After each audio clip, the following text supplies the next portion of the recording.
boa noite a todos. Nádia falou, meu nome é Lauzi e eu trago para apresentar para vocês, para a gente socializar a questão: museu, espaço de arte ou de cultura? Assim como a Larissa comentou, eu também faço parte do grupo de pesquisa vinculado ao projeto de professora, que tem um tema: arte e cultura, exposições, curadorias e políticas culturais, com duração de 2009 a 2011. E meu objetivo é discutir e conversar sobre as relações e os paradoxos existentes entre arte e cultura. A metodologia se dá através de visita em loco, exposições de arte, em 6 cidades catarinenses e também a partir da revisão bibliográfica. 2 autores que me instigaram a pensar o tema foi Roque Barros Baraia e o Teixeira Coelho, tendo em vista que esses 2 autores têm opiniões diferentes sobre a ideia e concepção de cultura. Então, para Baraia, no livro Cultura, um conceito antropológico, ele vai citar Taylor para dizer que cultura corresponde a todo complexo que inclui conhecimentos, crença, arte, moral, leis, costumes ou qualquer outra capacidade ou hábito adquirido pelo homem como membro de uma sociedade. Então, Baraia cita Taylor numa visão antropológica. Então, arte para eles também seria como sinônimo de cultura. Ao contrário, Teixeira Coelho ele vai dizer, numa visão mais contemporânea, que mais do que entender o mundo, a cultura hoje é uma força que viabiliza condições para que ela se transforme e se transforme para melhor. Então, em contrapartida, numa visão antropológica, a cultura é o que é passado de pai para filho, os costumes, os hábitos, e procura se manter isso. É como se ela ficasse estática. Em contrapartida, para o Teixeira Coelho, a cultura é fugaz, ela está sempre em movimento, sempre vai criar novas situações. E aí eu levantei a questão, o museu era um espaço de arte ou de cultura? Ou qual seria a relação entre arte e a cultura e os seus paradoxos?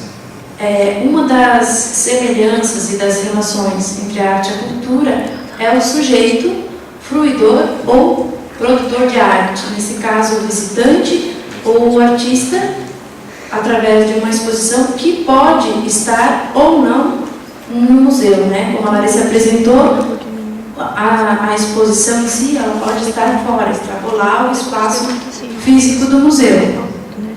E Teixeira Coelho vai dizer o seguinte, que a arte é a vizinha da cultura, mas as aproximações entre uma e outra acabam numa zona movediça que de algum modo delimita os territórios entre uma e outra. Em síntese, cultura é hábito, arte é liberdade. No livro, especialmente no último capítulo, ele vai procurar colocar as relações entre a arte e a cultura. E aqui ele já diz que cultura é uma liberdade e a arte é uma cultura, digamos, é uma necessidade. Então, se é uma necessidade, é como sobrevivência. Eu não tenho como escolher, preciso daquilo. E a arte é como se fosse um algo a mais, ela é uma liberdade.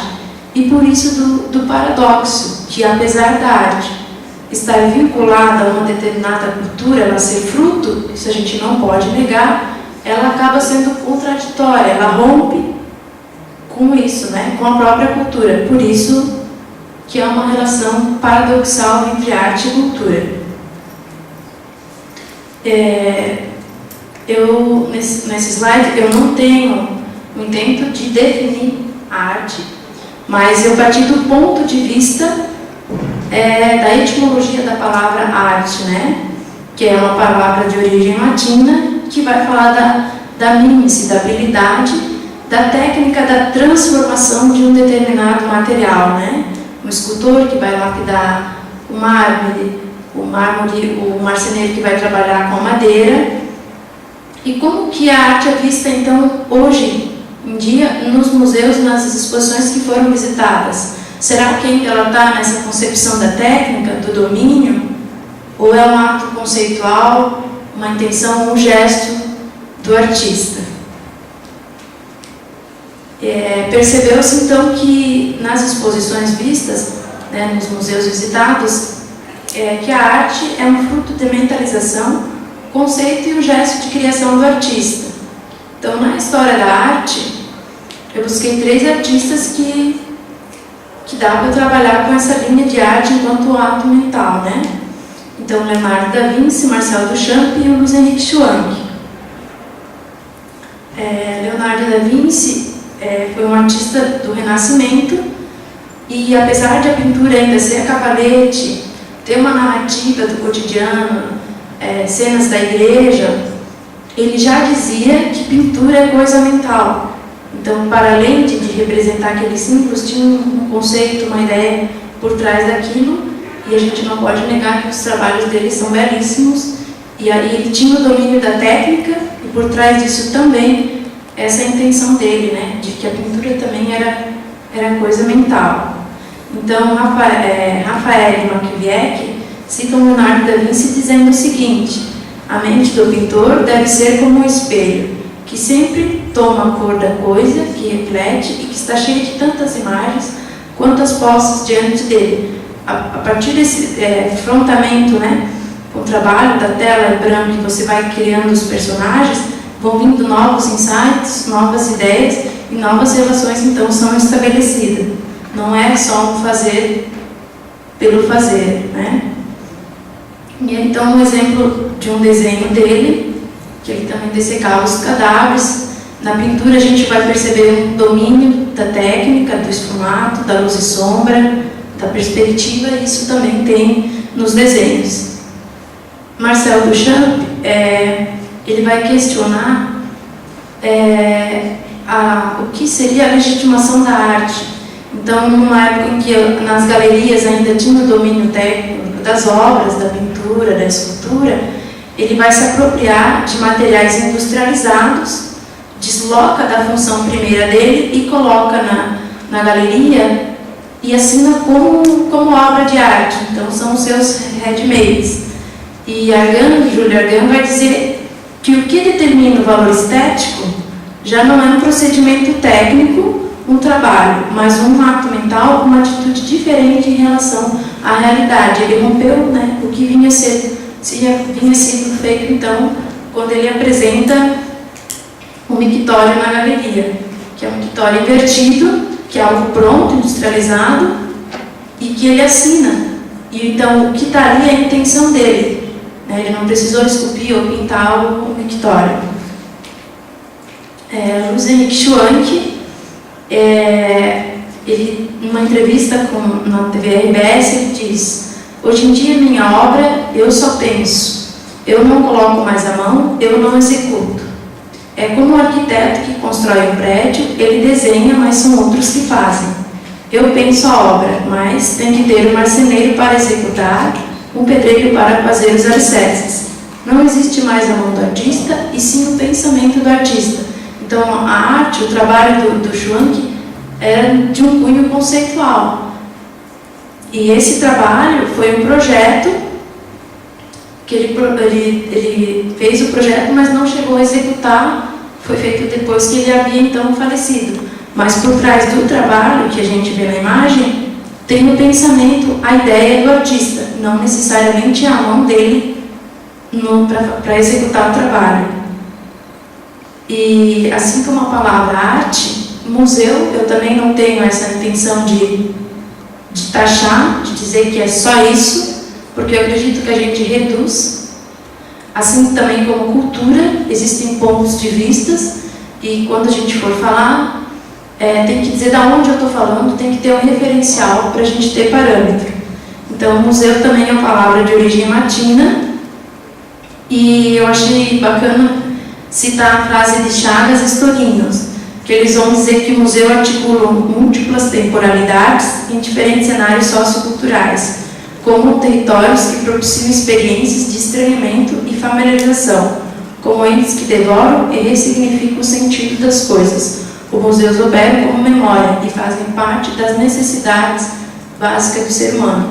Então, quando ele diz que fazem parte das necessidades, eu concluo, a partir de Teixeira Coelho, que museu, apesar de dizer museu espaço de arte, né, museu de arte, ele em si é um espaço de cultura, como é apontado por Teixeira Coelho no último capítulo dele, a cultura e seu contrário. Então, são algumas considerações das exposições que a gente analisou hoje, né? A exposição hoje, os desdobramentos. A visitação é aberta ao público, diferente do que acontecia no século XVII até o final do século XIX, com os gabinetes de curiosidade, que eram poucos que tinham acesso a esse espaço, e principalmente os letrados. E hoje os museus são espaços virtuais, a gente pode ter acesso a fazer visita virtual, e vou destacar que não substitui a experiência no lugar, o cheiro, a arquitetura, a cor, tá? E tem informação de profissionais, até para a montagem da exposição, ou para estar recebendo, para realizar a ação educativa com esse público, e até então a mediação cultural, que é o sujeito que vai estar seria uma ponte entre o trabalho e o público. Não que ele vai contar a história do artista, mas vai instigar ele a pensar sobre o trabalho ou sobre a exposição. As exposições são itinerantes e com isso propicia o intercâmbio cultural, a troca de conhecimento entre os artistas, entre o público e até o pessoal do museu mesmo. Em algumas exposições, antes da abertura ou depois, tem um bate-papo ou conversa com o artista, essa aproximação com o público. Há uma preocupação em alguns e outros não, talvez pela falta de desconhecimento da cenografia, que são esses cenários, são ambientes para aproximar o público da exposição. Tem recursos tecnológicos para iluminação, divulgação do trabalho, e as exposições, elas são legitimadas, né, as exposições de arte, através do museu, mas não só por ele, por editais de incentivo à cultura, e no museu tem editais de exposições temporárias. E constatou-se que a exposição ela é um indicador cultural, principalmente por ser fruto de um anseio de uma determinada sociedade, de uma determinada cultura, que visa comunicar algo. Então, a partir do que eu coloquei, esses critérios, eu vou botar algumas imagens e vou apontar o que eu havia comentado. Então, em 2009, teve a exposição Pretexto Nacional Fotográfico. Então, é uma exposição realizada pelo SESC, em parceria com a Galeria Vitor Sansev. Eu gostaria de destacar aqui, com relação à cenografia.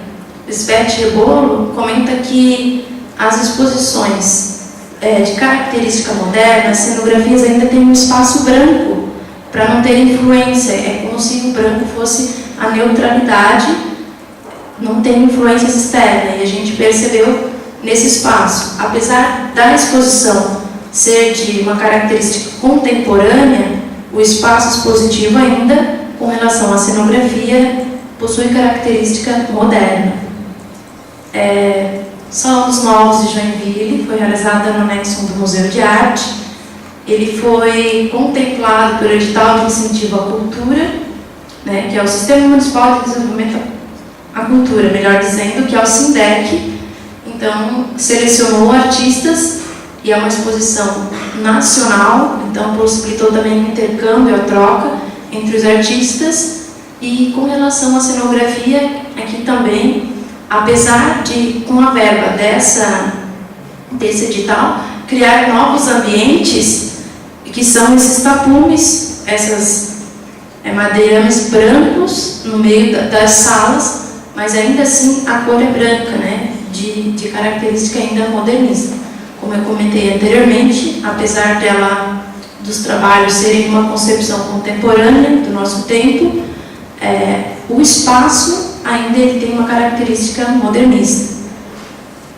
E uma exposição recentemente no MASP, Museu de Arte de Santa Catarina, ela vinha fazendo uma retrospectiva da história do museu, dos vários lugares onde ele já passou para chegar onde ele está hoje. E eu destaco aqui a cenografia, que as ambientações foram criadas pelas cores. Então, cada cor comentava um período da casa por onde passou o museu. Então, querendo ou não, ela tornou didática e mais agradável para o público que fosse visitar, e tinha o uso de dioramas, que eram ambientes criados para colocar os objetos da casa que eram utilizados. Então, aí a exposição a gente pode colocar que tanto os trabalhos e a cenografia é de uma concepção atual, contemporânea. E essas são minhas referências, né? E eu gostaria de fechar dizendo o seguinte, que apesar de arte e cultura existir um paradoxo entre elas, né? Da arte nascer, ser fruto de uma determinada cultura, ela rompe com isso. O sujeito, ele vive com o coletivo, ele não vive só, e a arte, apesar de ela partir do individual e ir para o coletivo, eu acho que as duas ainda se completam. É isso, obrigada.